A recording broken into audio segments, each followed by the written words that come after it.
Hey everyone, before we start the show, a quick word from our sponsor, the American Nurse Association, which is a professional group that's trying to advance the nursing practice. It's there for us to help standardize nursing, it helps bolster our health and wellness and every single aspect of nursing.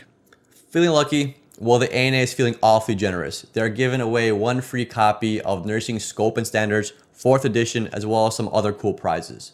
One winner will receive a MacBook Air, 5 winners will receive iPad minis, and 15 winners will receive some awesome Sony wireless headphones. Don't forget that this giveaway does not last long, so go to the nursingworld.org or click the description below to enter. Welcome, everyone, to another episode of the Couple Nurses podcast with your hosts, Matt, and myself, Peter. Make sure you guys check out thecouplenurses.com. Officially should be live when this episode goes live. And make sure to check out wearefrontlinewarriors.com as well. Updated as well. Some cool merch on there. And the website came out pretty cool, frontlinewarriors.com. Wearefrontlinewarriors.com. Better than I thought, to be honest. And if you guys don't know, make sure to check out our YouTube channel. We're trying to grow our followers. Thank you for the 1,000 plus subs that we have on there now. Make sure you give us some good ratings on Spotify and Apple Podcasts. Make sure to drop a like on YouTube. And don't forget to check out our vlogs. Slowly coming out every 2 weeks, I believe, right? Every 2 weeks? Vlogs coming out. Yes, sir. Yep. So what's up, Matt? I'm doing well, man. I'm hanging out here with you. We're about to have an awesome episode. And on today's episode, we're going to talk about the things only nurses will understand. This is the secret information that only working in your career you'll understand. Inside jokes, the funny humor that we have, and how we can relate to each other all as a culture in nursing. Yeah, the first one is definitely have to start with the cold browns, right? Cold browns, everybody knows what a cold brown is. Once you enter a nursing field, you're going to have a cold brown. And cold browns are similar to other codes, you could say, but definitely one of the smellier ones for sure. And with cold browns, don't go in alone. Make sure you bring a friend. I'm sure they'll appreciate you bringing them in. Yeah, and when it comes to cold browns, it's both stool and blood. I would say they are both equally disgusting, blood being even worse. I don't know, man. I'd rather deal with blood than poop. Oh man, I can't stand the smell, especially afterwards. I feel like your body just absorbs this aroma, and you remember that poop phenomenon episode we talked about? Yeah. That aroma of blood just carries over for a day with me, man. I hate dealing with GI bleeders. Yeah, the poop phenomenon, if you guys don't know, is for some reason, if you have a patient that has like a cold brown or a GI bleeding and you have to give them bowel prep for like a colonoscopy later that day or the following night, and for some reason when you go home and you go to the bathroom and you take a shit, for some reason your poop smells the same way your patient poop smells, which is a weird phenomenon. It's not just us, because I actually asked a few coworkers and they do experience the whole thing. So I'm not sure if there's any scientific backing behind this. Maybe your smell influences your poop. Maybe is that likely possible? Could be. Or who knows? Or maybe something with the gut bacteria. Maybe, yeah. Or maybe there's leftover smell and your like cilia on your nose and you breathe it in and it kind of associate with your poop. I don't know. Another cold brown that I think of is when the ostomy bag bursts. That's a sticky situation, man, because it's going all over the patient's body. In this case, it happened once when I was in clinicals, actually, as a nursing student. Yeah. I went in there and helped out. I volunteered because I just wanted to see how it looks, to be honest. I mean, I wouldn't go in there anymore. I'd be like, I'll stay away. But tips for those nurses that experience that: take 2 masks and put some toothpaste in between. It's like a layer that creates freshness. So you could breathe and withstand the smell. Yeah, or you could put like the Vicks rub. You can put that on like your lip as well, or above your lip, under your nose, or some like chapstick works. Or you could also bring some coffee into the room, not like brewed coffee, but just like the ground coffee, and just put it in like a little container and have it be open, because that sometimes overpowers the smell of the poop. What's also funny about cold browns is back then, when you put a mask on, you felt like you insulted the patient, because you're like, oh, it smells, I got to put this on. But now that dilemma kind of goes away, and it's like we have to wear masks regardless. So it kind of helps us hide our facial features if poop is not something we enjoy doing. Yeah, for sure. You can definitely hide it now. It's definitely not easier now. But I'm trying to like recall some of my cold browns, and probably the worst one that I've ever had was I was sitting in front of my patient, like charting, and the patient's room was in front of me, so I could see what's going on. And like I see him like dangling his legs on the side of the bed. He did it sometimes, so I don't think it was a big deal. And then I look at him and I'm like, is there something dripping there? And all you would see is this like diarrhea dripping from like his legs down to the ground. Yikes. And you know it's bad when you can see it from outside the room. I'm just like, hey, you guys see this right now? They're like, yeah, good luck. And I'm like, fuck, you know. And a patient was able to turn himself, so I went in there alone. But usually I would bring somebody with. But literally, and a patient slid down in bed, so he was covered in shit from like, I want to say mid chest all the way to like his knees and his calves, dude. Wow. I was like, what the hell am I gonna do? He was a canvas of poop. Dude, it was a mess. It was a mess, but he couldn't make his needs known, so it's nothing you could do. And I don't know. I didn't give him any stool flush softeners. I don't know what happened. It's not like he was obstructed or anything. He's been having bowel movements, but maybe the antibiotics made him go. But it was the grossest scene I ever had in my life. Like, you know how when you maybe in your clinical and work with babies and how they shit themselves and it's all over their back and stuff. Yep. That's how it was with this guy, man. But it was on his elbows, and I was like, dude, I gave him like a literally full bath. Yeah. I had to like get some soap, some water, because the Cloroxine wipes aren't gonna be enough. Like I had to like wash him, like completely wash him. Damn. Do you remember my last shift in the contract in LA? I had the homeless lady that just was withdrawing from crack or whatever it was, and she just kept getting out of bed, and it was in a TB isolation room, so I can't run in there in time. Always was getting up and just shitting herself. Like, I remember the charge nurse was looking at me that day through the window, and just like, man, you need anything? Like, I'm good. Just got to get this lady to bed and wipe her feet and everything. And that was a bad shift. Yeah, I don't know what I prefer. I don't know if I prefer a patient shitting in bed or them standing up and shitting on the ground. Because I've had that both ways too. But for my patient, I was able to like put a towel under him because he could walk to the bathroom, but he couldn't. For some reason, he had to shit. Like, same with your lady. For some reason, he had to shit standing up and outside the bed. So I literally just put fucking towels underneath him because then you could do. Yep. I remember too, like sometimes you get them from an ER, you're rolling them back and forth, and you got the clean sheets and they're shitting. Yeah. So as crazy as that sounds, that's the stuff that we deal with. Right. I remember when I was first starting off as a new grad and I was in the med surge ortho. So this guy had surgery and he just didn't want to get out of bed. Just some of these ortho patients, you give them narcotics, they're just lazy and don't want to ambulate. Mm-hmm. So he wanted me to catch his shit in his hand. And I'm like, what? I mean, I had to do it, What am I going to say, no? So I went to go get the small little, what is it? Let's see. Three by three. Just caught it, cleaned them up. I mean, rolled them over. He was good to go, right? As crazy as that sounds, but I was like, that was a crazy experience. I thought you were going to say you caught it with your hand. I did. Oh, you didn't use like a little bedpan? Because that would be some shit. A patient shading in your palm with some gloves on. Yeah, that's what happened. But I had the napkin over it. Oh, for sure. And then you put it in the bedpan. I just threw it out. Oh, for sure. It was just like.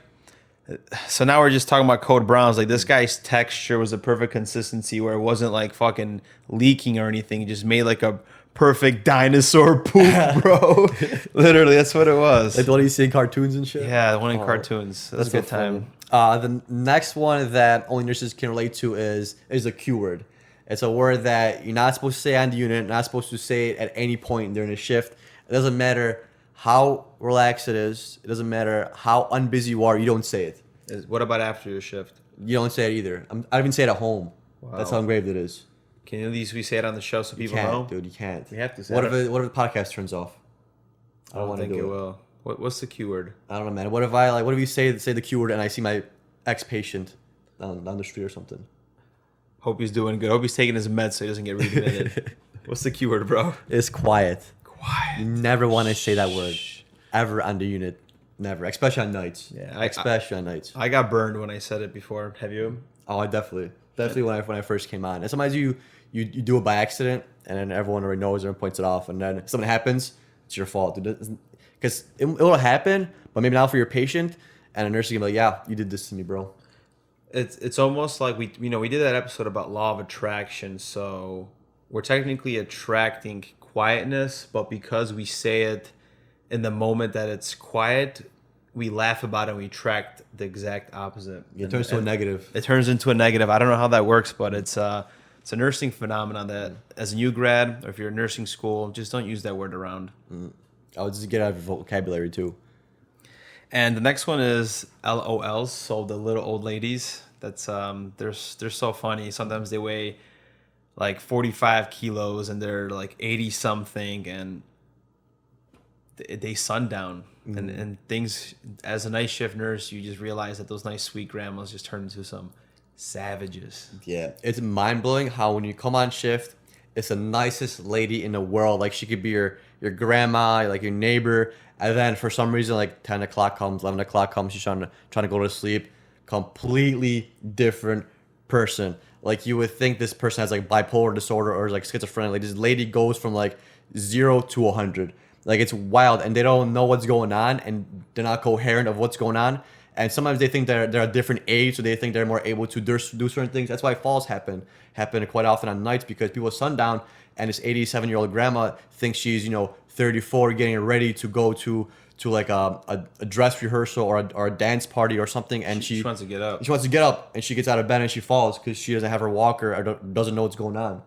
And sometimes you gotta put these little old ladies in restraints. It's one of those things where you're like a guy nurse, and like you could have her, you could hold her down in bed, but you're not gonna be there the whole night to hold her down because she's just yelling, screaming, being frazzled, moving around, and you gotta tie her down with restraints. And sometimes it just looks funny when I walk by a room and you have like this small little old grandma in restraints. It's just like Jesus Christ, like, what am I doing here? Or it's like before the restraints, you try to like put pillows, or sometimes you're gonna put like a little basin, tape it around to create a little barrier. Of course, the day shift comes, we gotta take it down, hush hush. Yeah. Or day shift comes and the grandma's just sleeping asleep.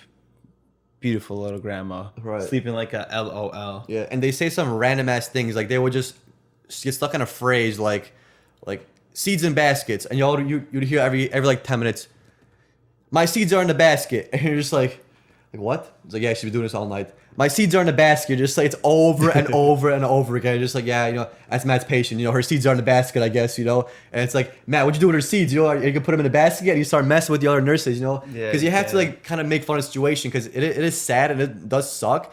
But it's like, what are you gonna like be mad and sad all shift about? Like you have to joke around with it. Yeah, a little bit of humor, and sometimes it helps the patient too. Do you remember that grandma that you had?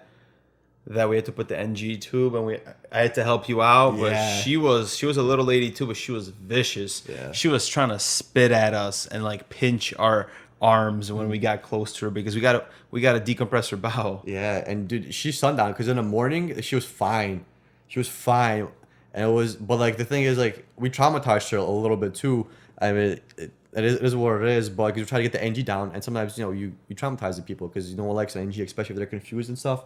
And yeah, and she always we scared her, and she basically always was scared when I came in at night, not on days. Once the days happened, she forgot about it, and she was okay. But once she started to sundown again, she would bring back that memory of being scared.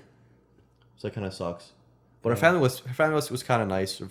They were European, and I think it was the daughter-in-law or something that was there, and she told me, she's like, yeah. I can imagine her being crazy at night because she was pretty wild when she was, with us. And I was like, yeah. Yep. Even the family was interesting, but that's another side story. They disrespected a nurse, actually, and I brought it up. So the fourth thing is compliments that nurses will only understand, and that's like when we say, hey, nice veins. It's something that we enjoy. I personally find veins sexy. I think it's a form of physicality, that you're fit, you're healthy, so that's an attraction to me. But in general, So nurses, you like girls with like straight vasculature. I mean, they don't look like they're on roids, you know what I'm saying? Just a little bit of nice veins. So if you want to get into Matt's DMs, you got to do some forearm curls. Yeah, right before, send me a DM with your freaking best veins. Yeah, send a picture of your boyfriend's veins. Boyfriend veins, Funny. yeah. But not literally. So yeah, we love veins. We look at other people sometimes, we say the same thing, like, hey, some nice veins. I look at them all the time because it makes such a difference in your shift if they're visible or they're deep, and you're just kind of like shooting and seeing you might get it. Right. Nurses don't give out a lot of compliments. I don't give out really any compliments. Like, it's kind of your hard. patients. Yeah, it's kind of hard to compliment a patient, maybe like nice hair or something, I guess. But usually the compliment that every nurse gives somebody is nice veins, and it's like right away, like, oh, you got some nice veins. Like when they come from ER, like, oh, you got some nice veins. And sometimes we just put an IV and you just to put it in. You might have 3, might just give you a 4th one just because you haven't maybe got an IV in a long time, and like, man, this guy has good veins, I could probably just get into this guy, and you pop one and just like, yeah. And dude has 4 peripherals and like 1 antibiotic running. He's about to get discharged. One of those things. Yep. Yeah, but yeah, definitely veins. Veins is something that nurses always look at, just because it makes our life a lot easier, because we know, hey, at least in an emergency situation, we're going to be able to get some kind of access into this person. especially if you're like in your ICU and somebody comes up with like maybe one or two peripherals, you're like, oh, shit, I gotta get at least like one more in here. We're always upset because we're always got to be Yeah. connecting lines and making things happen. Right. Yeah. So when we have somebody come up with not a lot of access and they have decent veins, we're like a quite a bit calmer. I want to say like a solid 0.5% calmer because if I can't get this good vein, at least someone else would get this good vein because these are good veins. Yeah, even if you're a nurse that's non-ICU, for us, peripheral access is very important. Central lines are even better, but you're not going to have those patients. So if you see veins and you start an extra IV, that makes our job a lot easier, especially when we get patients during rapids. More than likely, they might be dehydrated, low blood pressure. It's hard to get that damn IV. It takes us multiple tries, and sometimes that could lead to a lot of frustration. So if you could be proactive in starting on IVs, do it. Let's get it. Yeah. Number 5 is the magical powers of micropore tape, and like there's a Frank's red hot sauce where you put that shit on everything. Well, with this tape, we put that shit on everything as nurses. Like we use it to hold down limbs for procedures. We use it to reinforce like wound vacs, reinforce sometimes like your Foley, the little hook, the little hole that the hook is attached to in your Foley, that breaks off. So you just tape it to the side of the bed. NG tube, ET tube, tape peripherals. Up. I tape up like during codes. I tape up like my medication to the 10 cc syringes when I give them. It's honestly a nurse's best friend. That tape. You always carry it in your pocket or carry it in your pocket. Some nurses put it like on their stethoscope. It depends what I'm wearing. If I'm wearing the Figs scrubs, I'm not a fan of them because they don't have a lot of pockets. But I like the pockets on the side of my quad, and I could just pop alcohol pads, saline flushes, and some micropore tape. And I think why nurses also like it is because it's very adhesive and it's very strong, but what's rippable too. So you're not there struggling to rip the tape because sometimes you're in a emergency situation and you have some random tape with you and you're like trying to figure out how to rip it and then you end up using your teeth and it's fucking gross, but it's an emergency situation, so you had to use your teeth. And micropore tape usually it rips fairly easily and it's durable and dirty. It's like the king of tapes, I would say. I did have one instance where the lady was allergic to them. She has cancer and all that, so the nurse, she taped up the whole entire central line when they the chest port, and I was peeling it off and it was going off with her skin. Damn. I know, I felt so bad. I had to use like the alcohol removers, or not the alcohol, the tape removers, the special ingredients, and I felt so bad for her. Yeah, poor lady. Yeah. Only instance that someone who's allergic to tape to that degree. But other than that, man's best friend. Yeah, definitely. Number 6 is the full moon experience. Very similar to another point that we talked about, but the full moon, for some reason, I don't know if it's the light of it or what, but patients go wild. And especially if you have a sundowning patient, they sundown like 10 times more. It's a harder sundown for some reason. I don't know how that works, but the superstition of werewolves coming out at night on a full moon or whatever, how that goes, that for some reason works with humans too, because people just get wild. And even patients that don't sundown, they tend to sundown more during a full moon too. We don't have a lot of experience in this because I feel like we're not reading horoscopes and understanding all the astrology signs. Maybe women have a better perspective on how the moon is affecting emotions or these patients, so the shift becomes crazy. Or maybe if a moon is in this alignment, all the Virgo patients are going to be crazy. Think so? I mean, but if the moon is in this alignment with this, then maybe it's the Sagittarius that are going to get hit hard. What if it's like that, And then like Mercury and Venus are rotating around, so it affects the other zodiacs. And the physicians are upset because Mercury's here, and then the nurse practitioners because Saturn. Yeah, then the IR doctor says no, it's probably Jupiter. Dude, it has to be, man. That's what I'm saying, man. And then Gemini's coming in and just it's a party, dude. Yeah, it's a party. That's so funny. Yeah, I wonder if that. Damn, I'm telling you, we could do a comedy show, dude.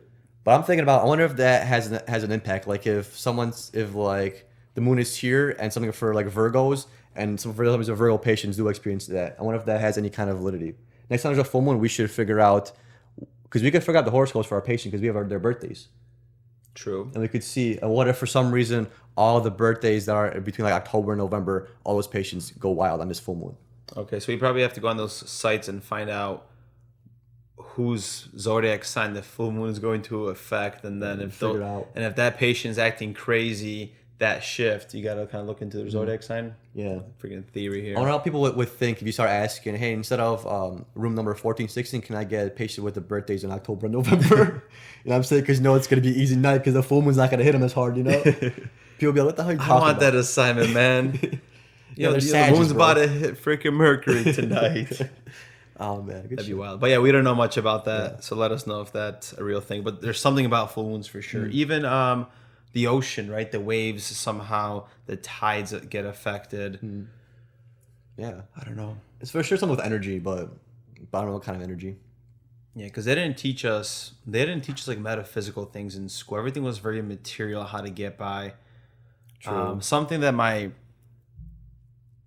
my uncle told me about school, speaking of which blew my mind, is that he went to DePaul University and he got a degree of business and everything, but he didn't learn how to trade stocks or how to open up a business and all the LLC or anything. Yeah. So it's like you will go to school to get an over $100,000 degree, and they don't teach you how to open up a business and how to be successful in a business degree And how to be independent. and how to be independent. And that's a problem, that the system just all the structure is just based on becoming dependent on the system and the corporations. It's not about you becoming an entrepreneur, becoming successful. Yeah, that's the one thing that I didn't like about college and like the college framework is because I was thinking about not going to college at one point and just kind of like doing my own thing, but then I decided to become a nurse.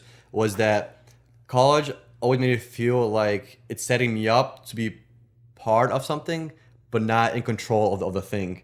Like you're just a cog in the wheel. Yep. Like some people say, and you're never ever independent. Like you're dependent on somebody else's success for you to have like a job and a career. It's like those marketing schemes. Right? It never told you on how to be the person that is providing these jobs and providing these careers. Like Yeah.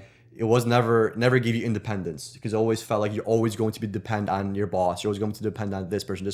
It never gave you a chance to win to begin with. Yeah. For those people that are highly ambitious, we're just speculating here. Of course, there's people that are happy with teaching their kids volleyball game, and that's love for them and that's happiness. Yeah, but then of course when you look at like to become a physician, once you become a physician, you're independent basically. You're Yes, independent sir. in practice, but then of course you're still bounded by like the medical standards and what you have to do with protocols. Because even a physician, even though you're practicing on your own, technically there's protocols in place you have to follow for certain No things. matter right? what, you're gonna get sued. Yeah, so you still have some independence and some freedom, but yet you're still binded by these protocols and these steps and a way to do certain things. So you're not necessarily even really free, right?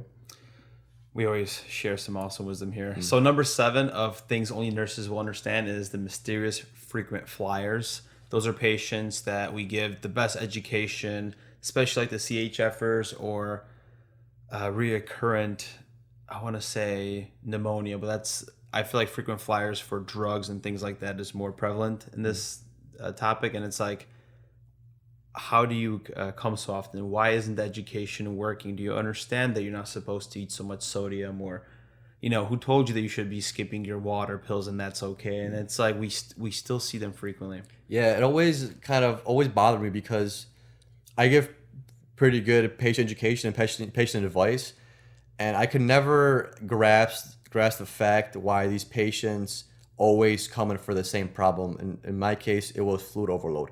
Like the same patient would always come in, fluid overload, and it's like, hey, and they would tell you what they're supposed to be doing and how they should be doing, and they know what they should. They know it. They know what they should and should not be doing, and they know put them in here, and they're still not doing it. And it always blew my mind. I know it's hard, but that's just one of your challenges in life, and you have to kind of adhere to it to live a better life because of the thing that you did in your past. That's one thing you have to deal with now. But it always kind of bothered me from people coming for the same reason over and over and over again. Yeah, I hated seeing the detoxers for like alcohol, especially seeing them with the same family members, and they know, you see them again, it's like hello, but this is a hello that you don't want to see again. It's better if you're not here because of your loved one, and it's the same thing. We try to educate them and tell them, I shouldn't be doing this, and then they tell you this happened in life and that was an excuse for them to restart, and it's tough, and it's that hard part of nursing that we understand that it's taking place, and we just have to keep advocating for them too. Right, and the thing is, like, how much times are you going to put your hand on the red stove knowing it's hot, right? Until your hand falls off, until you can't do it anymore. And it just always bothered me because I just felt like useless. Like, why am I having this patient when he always comes in for the same thing? He knows what he should be doing. Like, he knows his lifestyle and he knows his procedures better than I do. He has them memorized, but he doesn't do them and doesn't really care. So like you give like kind of less compassionate care sometimes because it just gets old and you get sick of it because there's no point of you trying because it's the fifth, sixth, seventh time he's here in the last year and he still doesn't seem to care, but he has all the information. And it's so much harder when the patient is like arrogant and ignorant and talks back.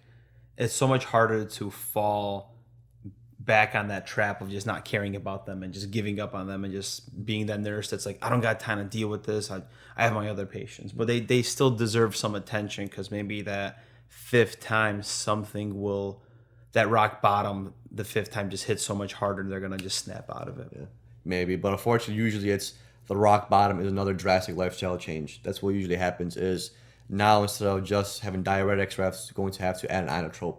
And it's just now you're just adding another step into his life. And he didn't adhere to the first step, so he's for sure not going to adhere to the second step. And yeah, he might realize it now for a month or two, but he's going to come back because eventually he's going to stop caring and do his own thing. Yeah, and it sucks. Damn. Yeah. Number 8 is the... Hey, you want to say anything else? No, I was just going to introduce the next one. Okay, let me get it. Run it.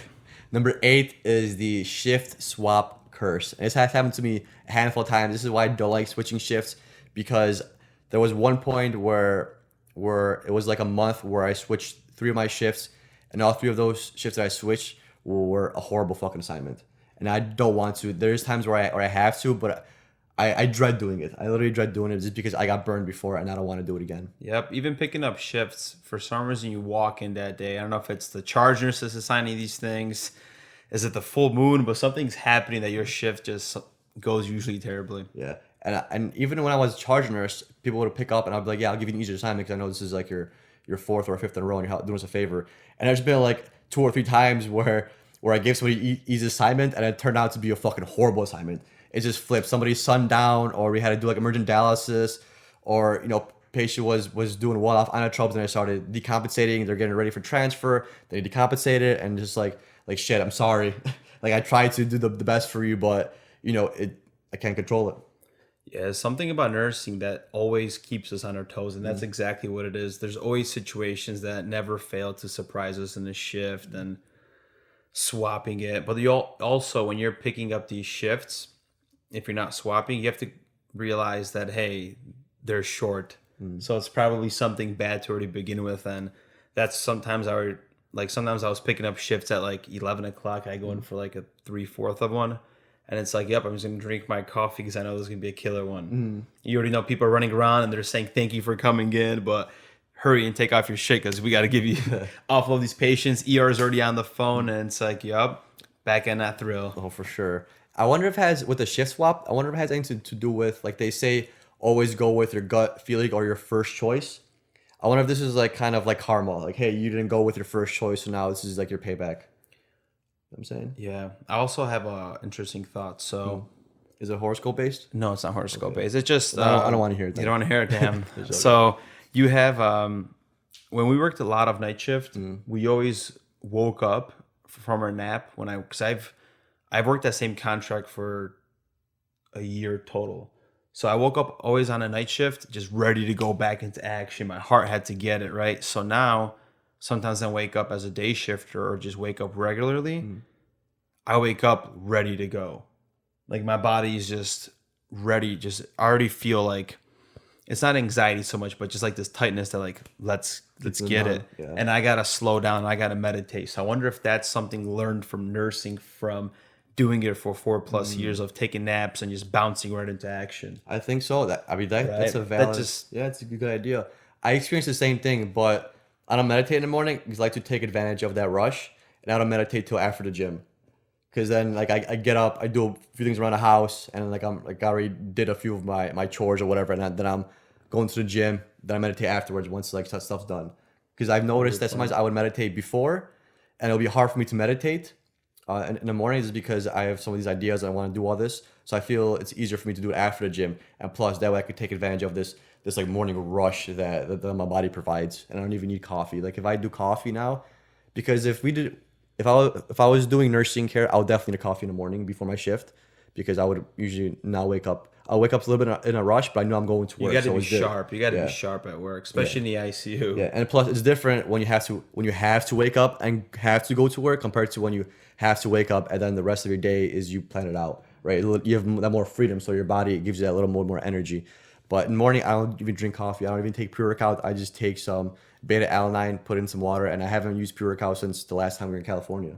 Hell So yeah, I'm just ready to go. You know, Being high on life. yeah, and then I usually like crash around anywhere between like 2 and 4. Usually like my like hard times that I gotta go through. Damn. Yeah, and then again night shift probably back in. Then probably I could after that 2 to 4 drop in like energy, I'm all good. And then once like 9-10 o'clock comes, like I'm up again. And sometimes it's annoying because I'm up again till like midnight, to 1 o'clock, 2 o'clock in the morning, and it's just like okay, that's still my night shift tendency. Yeah. And it's a little bit of a process to go to sleep. We're still almost unlearning everything that we learned for 4 years Yeah, of it's being crazy. night shifters. Because I used to stay up intentionally just so I could transfer over back into being a freaking night shifter. Yeah. 100%. Yeah.